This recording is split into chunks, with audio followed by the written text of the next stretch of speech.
Okay, I think it's working.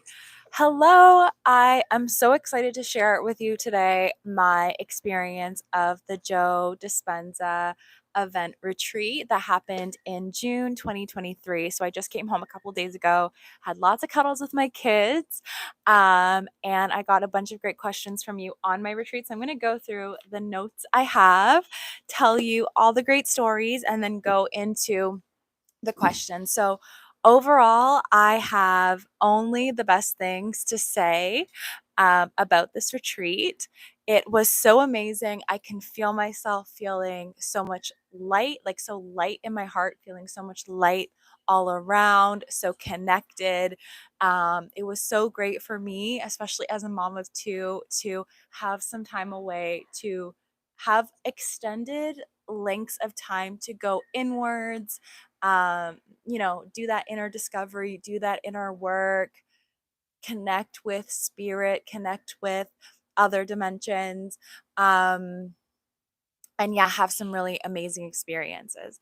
So, overall, if you only watch up to this point, it was really good. And now I'm going to dive into it. So, it's really funny how I came to go to the Joe Dispenza event. I was already in Mexico in March 2023. I was taking my family to the Nickelodeon Resort, which is just up the street from where we were staying, the Barcela Maya Riviera. And I had a dream. So in this dream, it was extremely vivid dream. Like it feels just as real as you and I talking right now. And in this dream, I'm making sure this is on. In this dream, Joe Dispenza was standing right there, and I was saying, Joe, I feel like I'm missing something in my meditations. I'm wondering, how can I go deeper in my meditations? How can I go deeper? I was either asking about the breath or meditations, one of the two. And he said, oh, I'm teaching this at my next retreat. And he said something about copper, which I still don't know what that's all about. I'll maybe talk more about that in today's live. Um, and then I woke up, and I had been checking the event website for a while and hadn't seen a new event listed. And I woke up, I looked at the website, and Cancun was just released. And it said in 2 days, they at 10 a.m., they were going to open it up for registration. And Joe Dispenza's retreats sell out in like 10 to 15 minutes. So I was like, okay, this is a clear sign. So literally sitting at breakfast with my family, a couple of days later, I went and I bought the tickets, and I was like, okay, I guess I'm going. Like, this is a clear sign. So it was truly an amazing experience. Let me open up my notes because I was not on the right page. Okay. So one of the things that I did, I want to share my recap and my experience, and I also want to share some of the things that I think really helped me have a great experience too. So one of the things that I did going in was I ate mostly fruit and mostly raw. I eat a lot like this in my regular life too, but I went even further with it when I was there at the retreat, and it was really easy because everything was prepared for you. So I believe that from eating raw vegetables, and raw fruit, foods that have living water in them, it even helps us energetically even more connect. Another thing that Joe taught during the week is that when our adrenaline goes up, our melatonin goes down. And our melatonin is something that can help us move deeper into lower brainwave states and have more vivid visual perceptions while we're doing our meditations. So I had pretty much no caffeine all week as well, because we know caffeine creates that stress response, and then that would make the melatonin go down. So doing that, I think that was really big for my pineal gland meditation, and then just drinking lots of water overall. Though it's tough to drink a lot of water when you don't want to have to leave the retreat every 5 minutes to go to the bathroom. So there's a balance there. Um, some things, if you're thinking of going to a Joe Dispenza retreat to prep, is knowing that it's going to be hot if you're in Cancun. So you're going to want to have shorts or whatever, something light, a dress. And then in the event, when you're in the actual room, it's cold, right? So I wore a lot of like kind of what I'm wearing right now. Um, I feel like a lot of people were more dressy than me. I was like very much casual and like I came to meditate, I came to be comfortable. I was like trying on sweatpants the week before and like sitting down in the fitting room to practice like is this going to be comfortable? But wear whatever you're wanting to wear and then make sure that when you're in the room, you have a zip up sweater like a hoodie, track pants, something warm and or a blanket because you could just throw a blanket over your legs. Also good idea, a lot of the meditations you'll be lying down, so having some kind of small pillow. And a lot of people, I think I would get this for the next one if I go again. A lot of people had an inflatable portable air mattress, and I can list a brand that my friend had below that seemed like a really good brand. So when you're prepping for the next meditation, you can just quickly blow up your air mattress and have something really comfortable to lie down on for your meditations because some of the meditations are long. One of the meditations was 4.5 hours. It didn't feel like 4.5 hours, but it was. So yeah, I had a big tote bag and that's where I put all of my layers of clothes, also bringing a journal. I'm someone who likes to write notes. Not everyone did, but I like to write notes, so I had my journal and a pen. And yeah, so one thing that I think will really help you prepare, one thing I did before the retreat is gotten even clearer on the potential, the outcome that it is that you want to manifest. He does give time during the retreat, but I think it's a good idea. Like, you're on your flight, you have lots of time before. Get clear on the potential that it is that you want to create. If you don't know what it is that you want, that is perfectly fine too. That is something that I was also experiencing. And so then get clear on the emotions because what I would find is a lot of the time at the end of a meditation, when I was in that place coming from theta back into beta, I would get all these downloads dropping in, all these downloads on inspired action to take, things to do. And sometimes I would be like, Reese, like, this isn't the time for planning. But I realized it wasn't actually me planning. These were like solid downloads. And so when I was generating the emotions in the meditations, then the inspired action on how to get there was dropping into me as I was coming out of the meditation. So that was really, really powerful. Another thing I would definitely recommend if you can is arrive a day early. So my flight was at 11 a.m. and by the time I like traveled, checked in, whatever, it was 6:30 p.m. So if I had flown in the day of the event, I would already be late. So if you can, come in a day early, give yourself a day to like enjoy the resort, everything like that. I feel like it makes a huge difference because there's so many people coming into the hotel on that one day. So check-in is going to take a bit of time. I also gave myself one day later after the event, and I think that this was so important too. Of course, I wanted to come home to my kids, but I also thought it'd be good to have a day to integrate. So I had a day after to go to the beach, jump in the water. I did a lot of journaling. I did a lot of reflecting. I reviewed my notes. More downloads dropped in based on my notes. It increase my understanding of everything that I learned. There's so much great science, so much great perspective. So if you can give yourself an extra day or at least an extra half day, my flight was at 7 p.m. to just integrate everything because, you know, as Joe says, if you learn everything, but then you're not um, strengthening those connections, neurons that fire together, wire together, that's Hebb's law. So if you don't use it, you lose it.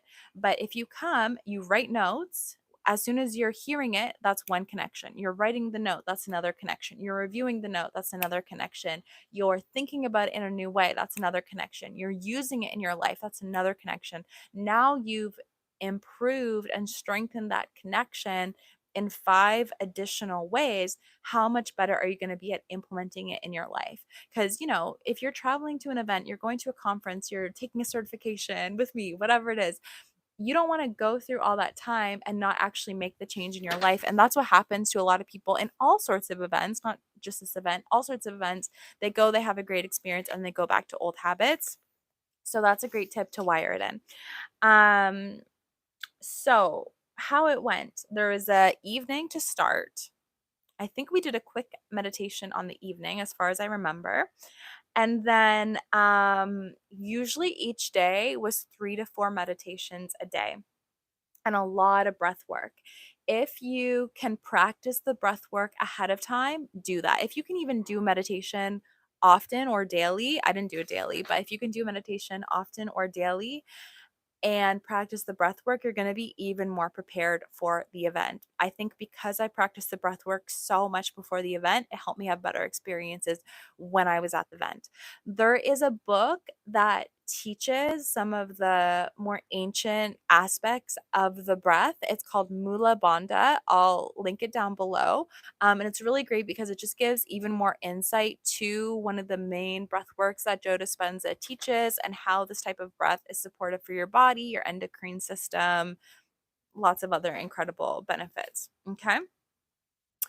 Um, so yeah, the 3 to 4 meditations a day were amazing. I remember in one of the first meditations, can't remember which one it was, I was already starting to have vivid experiences. One that really stands out to me was I saw a white screen, and on the white screen in black text, I saw the words, "It is easiest." And how I interpret that message for me is just a reminder for me to allow things to be easy, allow things to be simple. And that's a message I will always continue to receive because I love, like, why make it hard, right? Don't overcomplicate things. Let it be easy, let it be fun, let abundance flow, let the ideas flow. And so I loved getting that message of it is easiest. And I think I got that message because I really zoned into the meditation, allowed myself to become nothing, as Joe said, and my consciousness was able to connect in the greater field. Another huge experience that I had was during the pineal gland meditation. So for this, the day starts at 4. So I got up probably quarter to 3 or something. I would get there early and wait in line so that I could be close to the front. You want to be close to the front, if you want to be close to the speaker. Like, there's screens all around, so you can always get the information. But I'm thinking, okay, if I'm at home, I can watch Joe or whatever teachers I like on a screen. So if I'm in person, I want to have the in person experience. So on the days where my seating group was in the center, or on the day that my seating group was in the center, I actually got like literally the best seat, like right in front of his whiteboard and him. And another reason why it's good to line up early and get a seat at the front is because for the lying down meditations, you'll have so much more room to lie down your air mattress or your blanket or towel or whatever you bring and have space. Because if you're in one of the further rows, you're kind of like crouching in between seats. So get to the front of the room, and then when the doors open, you might do a little light jog to get to the front of the of the auditorium. Okay, so anyway, pineal gland meditation. So the meditation started at 4 a.m. Reason why he starts it at 4 a.m. is because that's when our melatonin is highest, helps us have greater mystical experiences. He talked and taught on mystical experiences too, and shared on his own mystical experiences, which you might have heard if you've listened to any of his podcasts. Um, and yes, so for that mystical experience, I remember I felt like I was in the void. I felt like I was in consciousness, whatever. And so I was like, okay, well, if I can do anything, I'm going to ask to see God. And so I asked, and what I waited a few moments, and then what I saw, I knew obviously it wasn't going to be human form. So I waited a few seconds and I saw a blue cloud, and then the clouds kind of parted, and then behind was yellow light shining through. And so I feel like that was being shown the light. So I thought that was beautiful. And then I was like, okay, now I want to ask to see one of my angels. And so I connected to that feeling, waited a few other moments, and then I saw a vision of it seemed like a man sitting on a rock, and there was like water in front. So someone like sitting on a big rock in front of a body of water, a sea, a ocean, a lake, and the back was turned to me, and they were wearing some kind of like a blue cloth or blue linen over them. And at the same time that I saw this figure, I heard a female voice go hi, or like hi, really excitedly in my right ear. And it was so real, the sound of someone or something saying hi to me, a woman's voice or female voice saying hi to me. It was so real that I wanted to flip my blinders up and look my oh, and by the way, if I didn't say that before, another important thing to bring is the sleep mask. That is essential. Please bring that. They sell them too, but bring that. I can link the one that I have off Amazon below too. But anyway, it was so real that I wanted to flip my blinders up and look around me because it sounded like someone was literally right next to me, but I knew there's no one like rolling around the room saying hi to people in their ear. So that was a really cool experience of seeing and hearing and experiencing at the same time. So that happened during my pineal gland meditation. And when I got up, everyone was like, yeah, that was 4.5 hours. And I was like, really? I thought it was 2 hours, 2.5 hours max. That was one of the standout experiences for me during the week. Another huge, probably the hugest experience, standout experience, was the healings. So I'm a big believer in energy healing and alternative methods of healing. I know they work. Whether it's like clean eating, drinking more water, meditation, being in nature, sunlight, improving your thought patterns, releasing what's no longer serving you. All of this, I believe, can absolutely help with healing. And I absolutely believe in energy healing too. And this was next level. So we did 3 days of healing other people. There was people there with different ailments. And day one was good, but I'm going to talk about day two because that was the most powerful for me. So what we did was outside, we were led in meditation, a healer meditation, and then we were brought inside and there were people who are ready to be healed, laying there ready to be healed. As soon as me and my healing group, myself and my healing group, were around the person who was being healed, this person already started to feel our collective energy and was literally like shaking and yelling um, because they could feel the energy. And then we must have taken our attention off of her for a few moments to go from standing to sitting in our chairs. And at that point, she calmed down. And at this point, she can't see us, she's just feeling something. And we had our hands on our hearts. And as soon as we were instructed to turn our hands again to heal, again, she started feeling the energy. She started yelling out. She started shaking. Like this was palpable.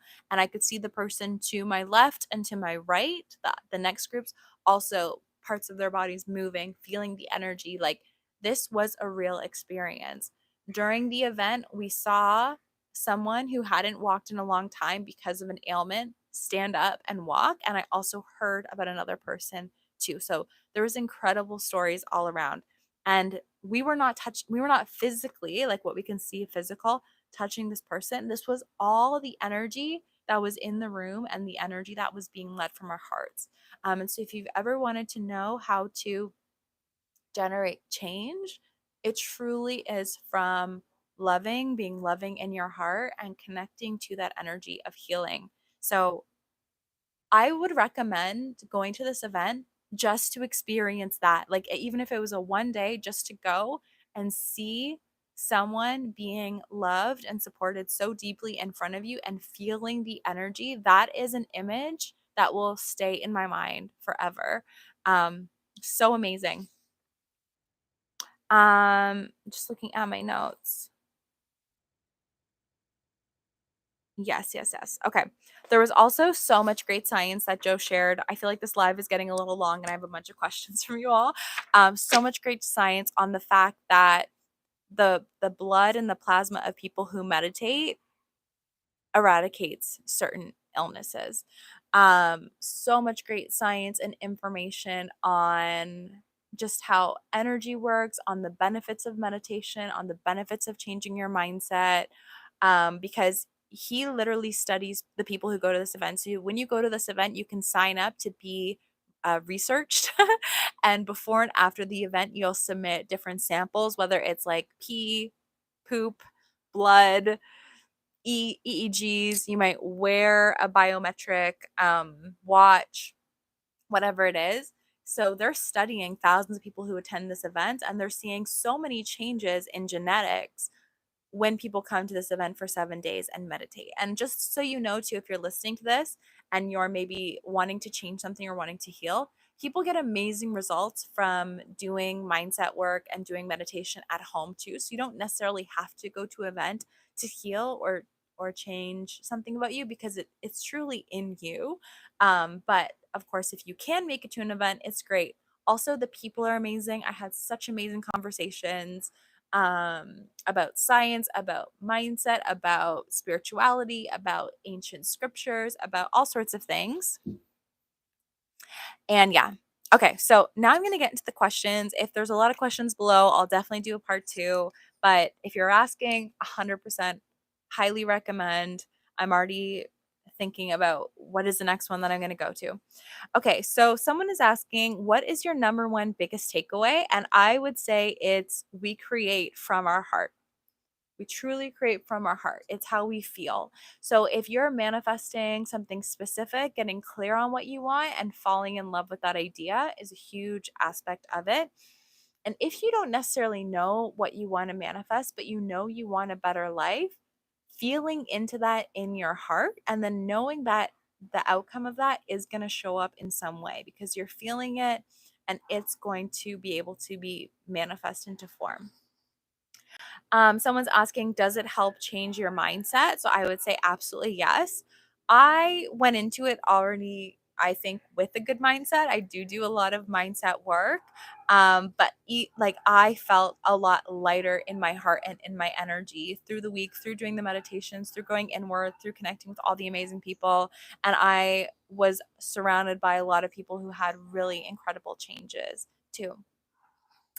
Um, Somebody's asking, did you have a this is it moment? Um, yeah, absolutely. Like, again, there's so much great science that he has done. And so it was really nice to see that and solidify some of the concepts that I already believe in of meditation and seeing, or meditation and manifestation, and seeing it from a different perspective. Did you feel an immediate huge shift inside yourself? Yes, absolutely. I can say coming home, I definitely feel different in my in my body. I feel a lot lighter. 100%. It was so great to be like learning in that community, surrounded by those people, and like I said, witnessing the energy healing for me was huge. Like really, really huge to see it in front of my eyes. Again, I already believed in it, but seeing it in front of your eyes happen that quickly, that powerfully, huge. Next, did I have a spiritual experience? Yes, just like what I shared with you. Also, other amazing things were happening. Like the first night I slept there and I woke up, my phone just started playing music on its own. And so I feel like that was something kind of being like, you're not alone here. Like there's something else happening. And then on day 2 of the walking meditation, when I woke up, my phone was functioning, but the screen went black. And I think it was my energy or just the collective energy kind of playing with the technology, and I was able to restart it and it worked. Because I remember when I started meditating daily, February to March, I meditated pretty much almost daily for at least 45 minutes most days. And my phone, I brought it to Apple and they're like, we don't know why, but it's not working. So yeah, plus the experiences I talked about earlier. How transformative were the meditations? Absolutely transformative. And then having Joe Dispenza walk you through the instructions to know what to do ahead of time was really helpful too.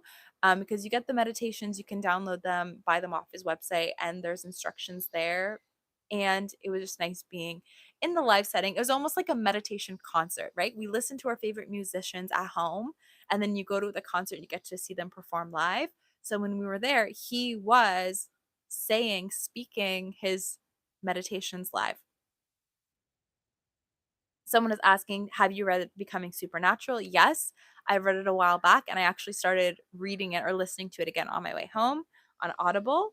Audible, if you get the Audible, it's great because it comes with this PDF of images. So you can refer to the images of the concepts he's talking about.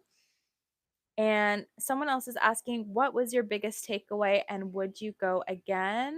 Oh, I got the same question twice. So, yeah, I would say my biggest takeaway is we create in our hearts.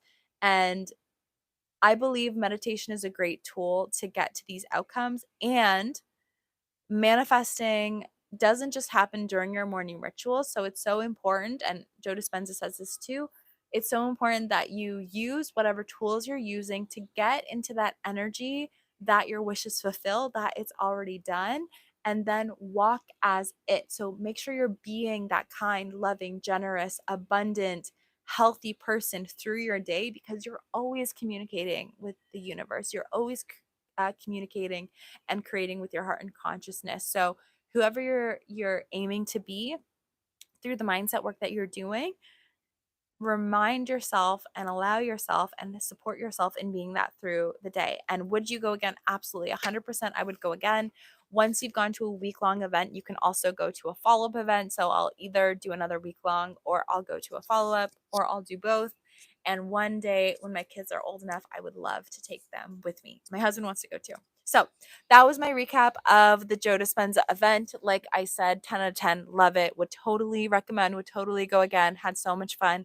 So I will put the links below. If any other links or info come to me, I will place them below. Thanks so much for watching. If you have questions or something you want me to dive deeper in, let me know. And if there are questions, I could definitely do a part 2. And yeah, this was so much fun. Thanks for being here with me, and I'll see you soon. And now I need to figure out how to end this thing.